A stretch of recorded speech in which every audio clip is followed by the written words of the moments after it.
I read or listened to 10 books this month, and as always, I'm going to do a two-parter because technically I'm filming this on the last day of the month, and I have one more nonfiction book I can finish and shove onto the list. So let's talk about the 7 fiction books that I finished for the month. Because I did videos on most of these, it's going to be very little on the ramble, hopefully, and more on the rate and rank. Starting off in spot number 7 is actually going to be all 3-star reads going on up from here. So we're going to be focusing on the series that I tried to finish for the month as part of my reading goal, and that's going to be book 2, Harrow the Ninth. I actually didn't like this book that much, and it's a surprise that I even continued on to finish the rest of the trilogy. If I hadn't loved Gideon the Ninth so much, I don't think I would have trudged through it. But it was worth the little surprises, and getting to the number 6 spot, it is the third book, Nona the Ninth, which is funny that I like Nona because if you read all 3 books, then you probably know what the end revealed and what all that means, or at least to the best of your ability, because this is a super confusing necromantic space series. Since I finished one, I don't feel too bad about starting a new one. The number 5th spot goes to this YA magic fantasy series. Children of Blood and Bone so far is a trilogy. This is the first book, and I'm getting into the hype.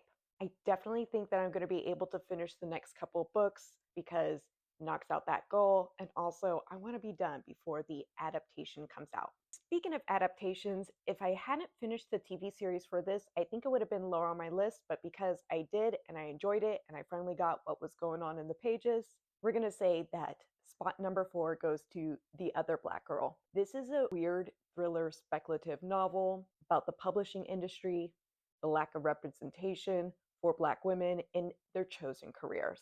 This is going to be the start of my 5-star recommendations, and they were all so good that I really struggled on the placements. But I settled on this book and being spot number 3 because it was the more literary, serious, and kind of harder read.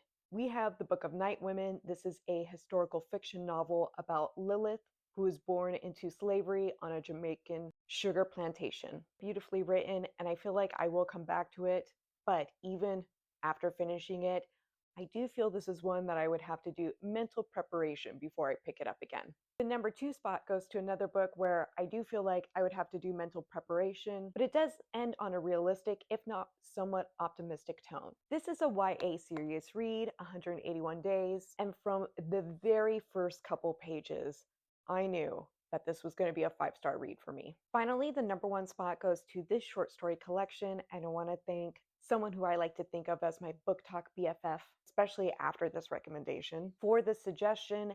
It was totally everything that I would enjoy. This collection of short stories is a little bit of science fiction, realistic integration of technology that's very similar to our world, and what I think of when throwing out the term speculative fiction.